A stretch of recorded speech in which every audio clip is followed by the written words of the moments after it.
बिस्मिल्लाहिर्रहमानिर्रहीम। अस्सलाम वालेकुम वीवर्स, कैसे हैं आप सब लोग। जैसे कि आप सब जानते हैं कि सारी सब्जियां सीज़न में बहुत ज़बरदस्त फ्रेश आई हुई हैं, गाजरें वगैरह बहुत रेड किस्म की। तो मैंने सोचा कि आज हम बहुत ज़बरदस्त सा वेजिटेबल पुलाव बनाते हैं जो बहुत टेस्टी बनता है और देखने में भी बहुत कलरफुल लगता है। तो देखते हैं कि हमने उसके लिए क्या क्या चीज़ें ली हैं। मैंने 2 किलो चावल लिए थे, उनको धो के अच्छी तरह से भिगो दिया था।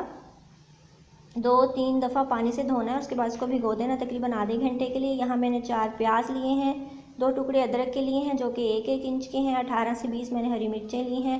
2 पोथियाँ थी लहसुन की, वो ली हैं मैंने, और 2 बड़े साइज़ के टमाटर हैं। तो ये क्वांटिटी है 2 किलो चावल के लिए। अगर आप कम बना रहे हैं तो इसको हाफ़ कर सकते हैं, अगर आप 1 किलो चावल बना रहे हैं तो।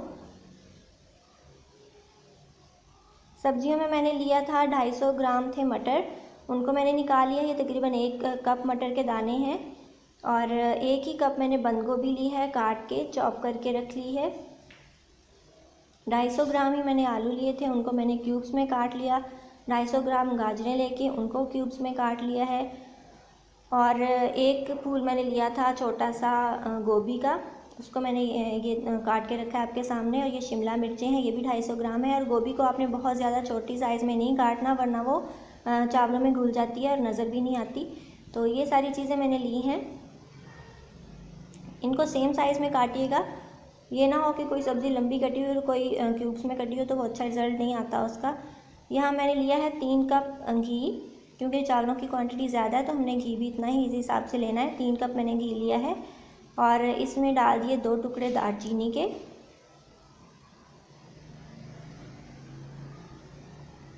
2 मैंने ब्लैक कार्डेमम डाल दी, बड़ी इलायची जो होती है वो वाली। और प्याज चॉप करके हमने इसके अंदर डाल देना है और इसको हमने अब कलर देना है अच्छी तरह से, जब तक कि ये लाइट गोल्डन हो जाएगा। इसको हिलाते रहें। प्याज का भी आपने ख्याल रखना है कि इनको चॉप करते हुए एक ही साइज़ में चॉप कीजिए। ये नहीं होना चाहिए कि कोई प्याज बहुत मोटा मोटा कटा हुआ हो और कोई बहुत बारीक हो, तो उनकी कुकिंग टाइम डिफरेंट हो जाता है। कोई जल्दी रेड हो जाता है, कोई वाइट रह जाता है, तो हमारी चीज़ अच्छी नहीं लगती। तो ये देखिए घी जो है वो गर्म काफ़ी हो चुका है और ये पकना शुरू हो गया है। इसमें कलर भी आ गया है बहुत अच्छा सा, इससे ज़्यादा हमने कलर नहीं देना। और हम तो थोड़ा सा पानी इसमें ऐड कर देंगे, तकरीबन हाफ़ कप जितना। और वो हम इसलिए डालेंगे कि हमने प्याज के कुकिंग प्रोसेस को रोक देना है, क्योंकि हमें जो भी कलर रिक्वायर्ड होता है लाइट या डार्क, वो हम इसी स्टेज पे मैनेज कर सकते हैं। और इस तरह से उसका काफ़ी अच्छा सा कलर निकल के आ जाता है। तो उसके बाद मैंने हैंड चॉपर में चॉप कर ली थी हरी मिर्चें, अदरक, लहसुन और टमाटर, उनको बहुत बारीक सा ऑलमोस्ट पेस्ट बन गया है ये। तो इसको इस तरह से मैंने डाल दिया है अपने प्याज के अंदर। और ये देखें बहुत बारीक चीज़ें चॉप हुई हैं, अदरक, लहसुन, टमाटर और हरी मिर्चें। तो अब इनको हम भून लेंगे प्याज के साथ। और जब तक इनका मॉइस्चर ड्राई नहीं होता, अदरक लहसुन की कच्ची सी स्मेल दूर नहीं होती, तब तक हमने भूनना है। और भूनते भूनते आप देखेंगे कि मसाले का कलर बहुत अच्छा सा चेंज हो जाएगा, रेड हो जाएगा। और जो टमाटरों का और अदरक लहसुन का पानी होता है वो भी ड्राई हो जाएगा। तो इसको हिलाते रहिए। ये देखिए बहुत ज़बरदस्त हमारा मसाला तैयार हो गया है, कलर चेंज हो गया है, अदरक लहसुन मिर्ची टमाटर सब कुछ भून चुका है। ये देखिए बहुत ज़बरदस्त सा मसाला हमारा तैयार हो चुका है।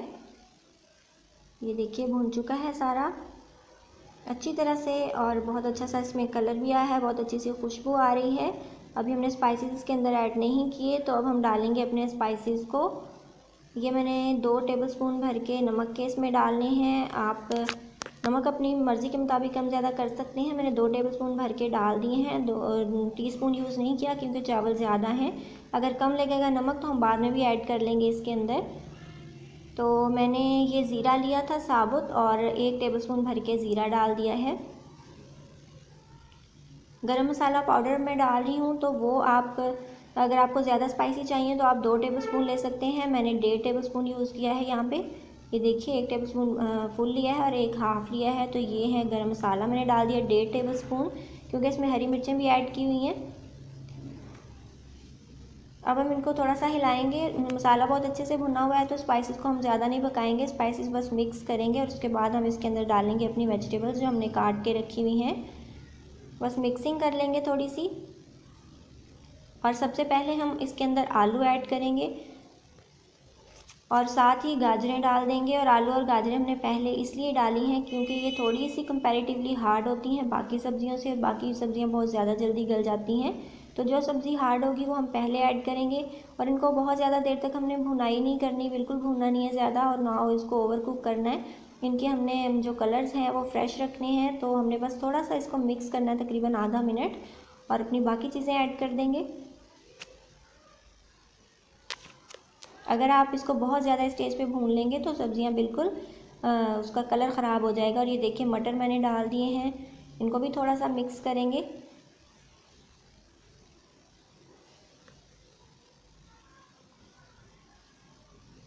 बस हल्का सा मिक्स करना है हमने। अब साथ हमने गोभी डाल देनी है। और एक और बात है कि कुछ लोग सिर्फ गोभी के फूल ही डालते हैं तो उसका टेस्ट ज़रा मीठा सा आता है, तो मैं ये जो छोटे छोटे डंठल होते हैं वो मैं डाल देती हूँ, उनका टेस्ट बहुत ज़बरदस्त आता है। बहुत जो बड़े होते हैं हार्ड वाले वो नहीं, जो थोड़े छोटे होते हैं जो गल जाते हैं वो वाले, तो उनसे बहुत अच्छा टेस्ट आता है गोभी में। तो ये मैंने डाल दिया। ये छोटा फूल था तकरीबन 300 ग्राम का, वो मैंने डाल दिया है इसके अंदर।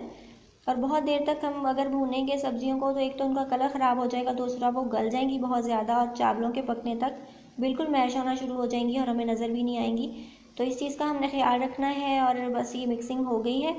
अब जो ज़्यादा सॉफ्ट वाली सब्जियां हैं, शिमला मिर्च और बंद गोभी, वो हम एंड के ऊपर ऐड कर रहे हैं क्योंकि ये बहुत ज़्यादा सॉफ्ट है और ये बिल्कुल स्टीम में भी गल जाती हैं। तो ये हमने डाल दी दोनों चीज़ें। इनको बस हल्का सा मिक्स करेंगे और पानी को ऐड कर देंगे।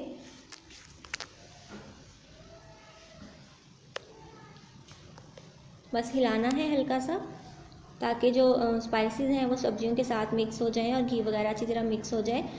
और ये देखिए ये मग जो है ये 1 लीटर का है, तो ये मैं 3 मग फुल डाल रही हूँ इसके अंदर, क्योंकि इसी के साथ मैंने चावल अपने मैयर किए थे। और ये 2 मग मैंने चावलों के लिए थे, तो 3 मग हमारा पानी जाएगा। और सिंपली अगर आप सीधा सा हिसाब रखना चाहें तो 1 गिलास अगर आप चावलों का ले रहे हैं तो उसमें 1.5 गिलास पानी यूज़ कीजिएगा, तो फिर चावल बहुत अच्छे बनते हैं। ये मैंने डाल दिए 3 मग भर के।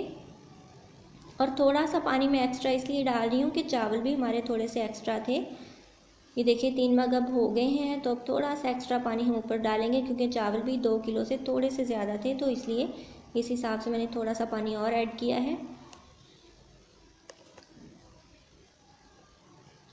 और कुछ लोग कहते हैं कि चावलों के 1 इंच ऊपर तक पानी होना चाहिए, वो तरीका भी ठीक है, ये ऑलमोस्ट वही हो जाता है। मैंने नमक ऐड कर दिया है, और नमक मुझे थोड़ा सा कम लगा तो मैंने हाफ़ टेबल स्पून ऐड कर दिया है। आप भी इसी स्टेज पे चावल डालने से पहले पानी में ज़रूर नमक को टेस्ट किया कीजिए, क्योंकि चावल पकने के बाद नमक ऐड नहीं हो सकता, तो आपने पानी में ज़रूर नमक को चेक करना है। ये देखिए मैंने इसको ढक दिया था, बॉयल आ चुका है हमारे पानी के अंदर, बहुत ज़बरदस्त सी लुक आ रही है। तो अब हम अपने चावलों को ऐड कर देंगे। और आधा घंटे से ज़्यादा हमने चावलों को नहीं भिगोना, हमने चावलों का पानी ड्रेन आउट कर दिया और चावलों को ऐड कर दिया है अपनी सब्जियों में और पानी में। तो ये देखिए सारे चावल निकाल लीजिए, कोई भी चीज़ वेस्ट ना हो। हल्की सी मिक्सिंग करेंगे बहुत हल्के हाथ से, और बहुत केयरफुली करेंगे ताकि चावल हमारे टूटे नहीं, क्योंकि भीगे हुए चावल सॉफ्ट हो जाते हैं तो टूटने का ख़तरा होता है। इसलिए आप बहुत केयरफुली इसकी मिक्सिंग करेंगे। और मिक्स इसलिए हमें करना ज़रूरी है कि ये देखिए ये मैं आपको दिखा रही हूँ, तकरीबन 1 इंच ही चावल पानी के नीचे हैं। कुछ लोग इस टेक्निक को भी फॉलो करते हैं, ये भी तरीका बिल्कुल ठीक है। तो इसको हम ढक देंगे। और ये देखें 5 मिनट के बाद पानी काफ़ी हद तक चावलों ने एब्जॉर्ब कर लिया है। बस हल्का हल्का पानी हमें नज़र आ रहा है, लेकिन अभी भी हमें इसको दम नहीं लगाएंगे, क्योंकि जब पानी ज़्यादा हो और हम दम लगा दें तो चावल बिल्कुल घुल जाते हैं। हमें पानी इसका और ड्राई करना है और उसके बाद हम इसको दम लगाएंगे। अभी पानी इसमें है।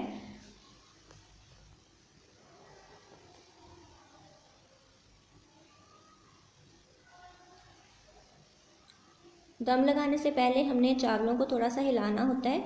वो हम इसलिए हिलाते हैं कि नीचे वाले चावल ऊपर आ जाएं और ऊपर वाले चावल नीचे चले जाएं, क्योंकि अगर हम इस तरह नहीं करते तो नीचे वाले चावल बहुत ज़्यादा गल जाते हैं और ऊपर वाले चावल कच्चे रह जाते हैं। तो इसलिए मिक्सिंग हमने ज़रूर करनी है, लेकिन हल्के हाथ से करनी है, और इस तरह से चम्मच हिलाना है कि चावल बिल्कुल हमारे टूटे नहीं।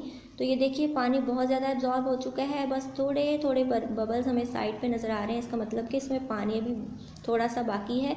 तो इसी स्टेज पे हमने इसको दम लगानी है, ये राइट टाइम है दम लगाने का। कोई भी किचन टॉवल ले लीजिए, कपड़ा ले लीजिए, इसको लीड के ऊपर लगा के तो हम इसको ढक देंगे तकरीबन 10 मिनट के लिए। 10 मिनट से ज़्यादा हमने इसको दम नहीं लगाना, और आंच जो है वो बिल्कुल मैक्सिमम स्लो कर देनी है हमने। ये देखिए मैंने लीड को कवर कर दिया है कपड़े के साथ, और हम अब 10 मिनट वेट करेंगे और आंच को बिल्कुल मैक्सिमम स्लो कर देंगे, दम वाली आग कर देंगे।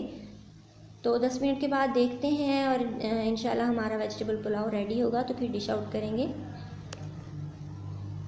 ये देखिए माशाल्लाह से ज़बरदस्त सा हमारा वेजिटेबल पुलाव रेडी है। मैंने आपके सामने इसको खोला है, स्टीम बहुत ज़बरदस्त आ रही है और स्टीम के साथ खुशबुएं बहुत अच्छी आ रही हैं। तो इनको अब हल्का सा हम मिक्स कर देंगे और मिक्स करने के बाद चावलों को खोल के आप फ़ौरन से ना हिलाया कीजिए, क्योंकि फिर चावल बहुत टूट जाते हैं। तो हमने हल्का सा हिलाना इसलिए होता है ताकि वो स्टीम जो होती है उससे भी चावल ओवर कुक हो जाते हैं, तो इसलिए इसको थोड़ा सा हवा लगवानी ज़रूरी होती है ताकि चावल खिले खिले रहें। ये देखिए बहुत ज़बरदस्त माशाल्लाह से हमारा वेजिटेबल पुलाव रेडी है। तो इसको हम डिश आउट कर लेते हैं और इन्जॉय करते हैं।